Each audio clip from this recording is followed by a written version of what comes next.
നമസ്കാരം. മലയാളി വാർത്ത ഇൻസൈഡിലേക്ക് സ്വാഗതം. USS ട്രിപ്പോളി എന്ന മരണക്കപ്പൽ ഇറാനോട് അടുക്കുകയാണ്. വ്യക്തമായി പറഞ്ഞാൽ ഖാർഗ് ദ്വീപിനെ ലക്ഷ്യം വെച്ചാണ് കപ്പൽ വരുന്നത്. ദ്വീപ് പിടിച്ചെടുക്കണം എന്നതാണ് ട്രംപിന്റെ ആവശ്യം. ടെഹ്റാന്റെ ഏറ്റവും പ്രധാനപ്പെട്ട സാമ്പത്തിക സ്രോതസ്സും അവരുടെ എണ്ണ കയറ്റുമതിയുടെ 90% നടക്കുന്ന ഇടമാണ് ഖാർഗ് ദ്വീപ്. അതുകൊണ്ട് തന്നെ ദ്വീപ് പിടിച്ചെടുത്ത് ഇറാന്റെ നട്ടെല്ലൊടിക്കുക എന്നതാണ് ട്രംപ് ഉദ്ദേശിക്കുന്നത്. ഖാർഗ് ദ്വീപ് പിടിച്ചെടുക്കാനോ ഉപരോധിക്കാനോ ഉള്ള US പ്രസിഡന്റ് ഡൊണാൾഡ് ട്രംപിന്റെ നീക്കം ആഗോള സമ്പദ് വ്യവസ്ഥയ്ക്ക് വൻ നാശനഷ്ടങ്ങൾ വരുത്തിവെക്കുമെന്ന് വിദഗ്ധർ മുന്നറിയിപ്പ് നൽകുന്നുമുണ്ട്.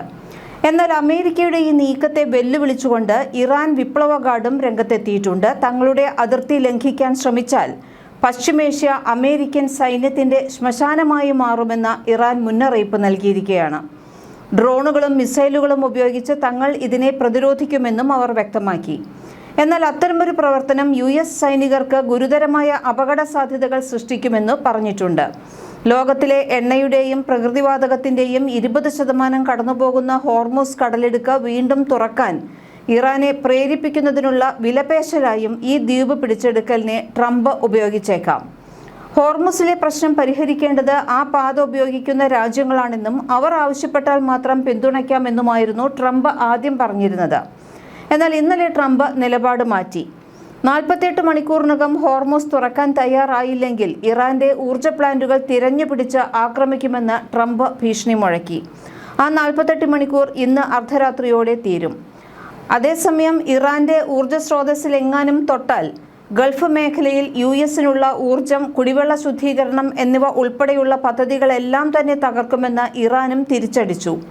ഇതിന് പിന്നാലെ മേഖലയിൽ അമേരിക്കൻ ബന്ധമുള്ള ധനകാര്യ സ്ഥാപനങ്ങളെയും ആക്രമിക്കുമെന്ന് ഇറാൻ പാർലമെന്റ് സ്പീക്കർ മുഹമ്മദ് ബഖേർ ഖാലിഫ് പറഞ്ഞിട്ടുണ്ട്. US ഗവൺമെന്റിന്റെ കടപ്പത്രങ്ങളിൽ, ഗവൺമെന്റ് ബോണ്ടുകളിൽ നിക്ഷേപമുള്ള സ്ഥാപനങ്ങളെ ആക്രമിക്കുമെന്നാണ് മുന്നറിയിപ്പ്.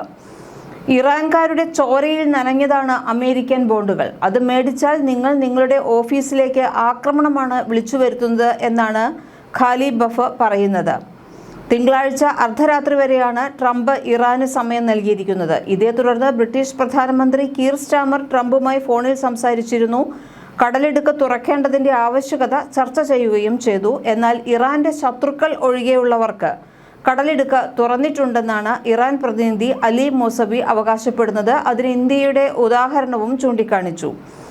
നിലവിൽ 5% കപ്പലുകൾ മാത്രമാണ് ഈ പാതയിലൂടെ കടന്നുപോകുന്നത്. ഇത് 1970-കൾക്ക് ശേഷമുള്ള ഏറ്റവും വലിയ എണ്ണ പ്രതിസന്ധിക്കും യൂറോപ്പിലെ വാതക വില 35% വർദ്ധിക്കാനും കാരണമായി. അമേരിക്കയുടെ ഭീഷണിക്ക് പിന്നാലെ ഭൂഗർഭ അറകളിൽ സജ്ജീകരിച്ചിരിക്കുന്ന മിസൈലുകളുടെ ദൃശ്യങ്ങൾ പുറത്തുവിട്ടിരിക്കുകയാണ് ഇറാൻ. ഇറാൻ ഔദ്യോഗിക വാർത്താ ഏജൻസിയായ IRIB ആണ് ദൃശ്യങ്ങൾ പുറത്തുവിട്ടത്. ഭൂഗർഭ താവളങ്ങളിൽ അതീവ സുരക്ഷയോടെ സൂക്ഷിച്ചിരിക്കുന്ന മിസൈലുകളുടെ വൻ ശേഖരമാണ് സോഷ്യൽ മീഡിയയിലൂടെ പുറത്തുവിട്ടത്. ഇറാന്റെ മിസൈൽ ശേഷി തകർത്തുവെന്ന് അമേരിക്കയും ഇസ്രയേലും അവകാശപ്പെടുമ്പോഴാണ് വെല്ലുവിളിയുമായി ഇറാൻ രംഗത്തെത്തിയത്. ഇപ്പോൾ പുറത്തുവിട്ടത് ഇറാന്റെ ആയുധ ശേഖരത്തിന്റെ മഞ്ഞുമലയുടെ ഒരറ്റം മാത്രമാണെന്നും ഇതിലും വലിയ ശേഖരം ഇനിയും വെളിപ്പെടുത്താനുണ്ടെന്നുമാണ് IRIBയുടെ റിപ്പോർട്ട് പറയുന്നത്. ഇതോടെ ഇറാന്റെ മിസൈൽ ശേഖരം വലിയ തോതിൽ നശിപ്പിച്ചു എന്ന അമേരിക്കയുടെയും ഇസ്രയേലിന്റെയും വാദങ്ങളെയെല്ലാം ഈ ദൃശ്യങ്ങൾ തള്ളിക്കളയുന്നതാണ്. ഹോർമുസ് കടലിടുക്ക് ഇറാൻ തടസ്സപ്പെടുത്തിയാൽ ഇറാന്റെ പവർ പ്ലാന്റുകൾ തകർക്കുമെന്ന് അമേരിക്ക മുന്നറിയിപ്പ് നൽകിയിരുന്നു. ഇതിന് പിന്നാലെയാണ് ശക്തമായ പ്രത്യാക്രമണ ഭീഷണിയുമായി ഇറാൻ ഇപ്പോൾ രംഗത്തെത്തിയിരിക്കുന്നത്. അമേരിക്കൻ ഭീഷണി നടപ്പിലാക്കിയാൽ ഗൾഫ് രാജ്യങ്ങളിലെ ഊർജ്ജ ജലവിതരണ ശൃംഖലകൾ ലക്ഷ്യമിട്ട് ആക്രമണം നടത്തുമെന്ന് ഇറാൻ മുന്നറിയിപ്പ് നൽകിയിട്ടുണ്ട്. ഗൾഫ് മേഖലയിലെ നിർണായകമായ ഇൻഫ്രാസ്ട്രക്ചറുകളെ തകർക്കാൻ തക്ക ശേഷിയുള്ള മിസൈലുകളാണ് തങ്ങളുടെ പക്കലുള്ളതെന്നും ഇറാൻ അവകാശപ്പെട്ടു. മേഖലയിലെ സംഘർഷം പുതിയ തലത്തിലേക്ക് കടന്നതോടെ അന്താരാഷ്ട്ര വിപണിയിൽ എണ്ണവില വർദ്ധിക്കാനുള്ള സാധ്യതയാണ് ഏറ്റവും കൂടുതലായി ഇപ്പോൾ കാണുന്നത്.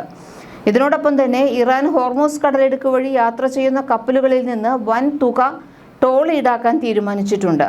കപ്പലുകളിൽ നിന്ന് $2 മില്യൺ, അതായത് ഏകദേശം 18.8 കോടി രൂപ ഈടാക്കാനാണ് തീരുമാനം. ഇസ്രയേൽ US യുദ്ധത്തിന്റെ പശ്ചാത്തലത്തിൽ കപ്പൽ പാതയുടെ നിയന്ത്രണം ഏറ്റെടുക്കാനുള്ള നീക്കത്തിന്റെ ഭാഗമായാണ് ഇറാന്റെ ഈ തീരുമാനം.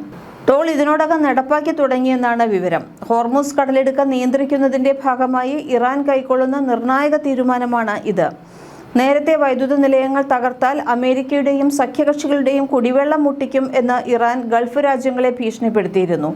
കടൽവെള്ളം ശുദ്ധീകരിച്ച് കുടിവെള്ളമാക്കുന്ന ഗൾഫ് രാജ്യങ്ങളിലെയും ഇസ്രയേലിലെയും ഡീസാലിനേഷൻ കേന്ദ്രങ്ങൾ തകർക്കുമെന്നാണ് ഭീഷണി.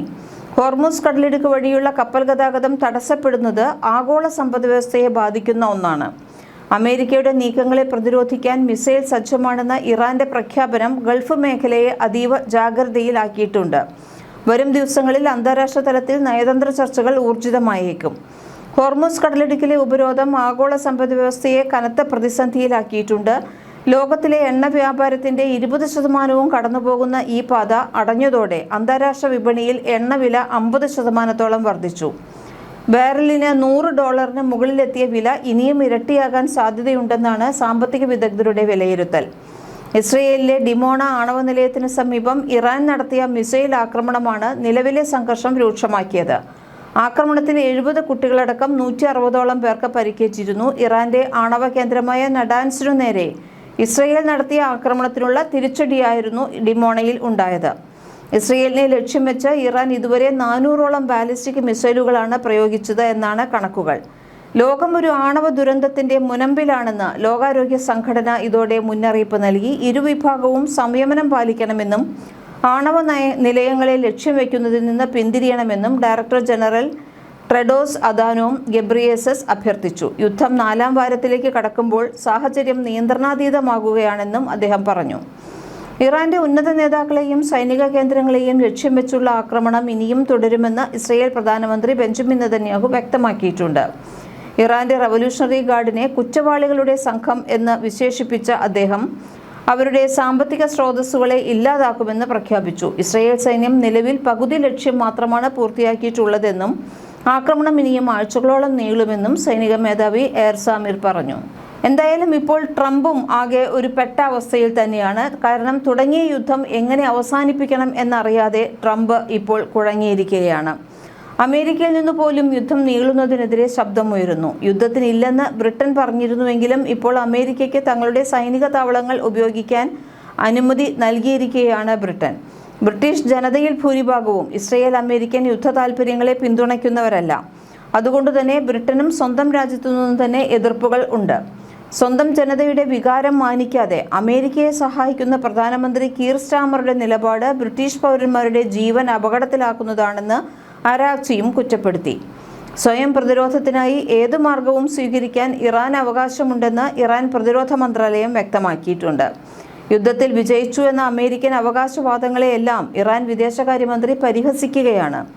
ഇറാന്റെ വ്യോമ പ്രതിരോധം തകർന്നുവെന്ന് അമേരിക്ക പ്രഖ്യാപിച്ചതിനു തൊട്ടു പിന്നാലെയാണ് അത്യാധുനിക F-35 വിമാനം ഇറാൻ വെടിവെച്ചിട്ടതെന്ന് അരാക്ചി അവകാശപ്പെട്ടു.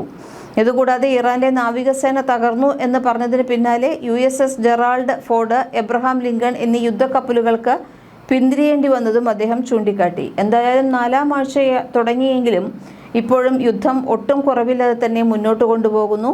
ഇതിൻ്റെ പരിസമാപ്തി എങ്ങനെയായിരിക്കുമെന്നാണ് ലോകം ഇപ്പോൾ ഉറ്റുനോക്കുന്നത്. മലയാളി വാർത്ത ഇൻസൈഡ്.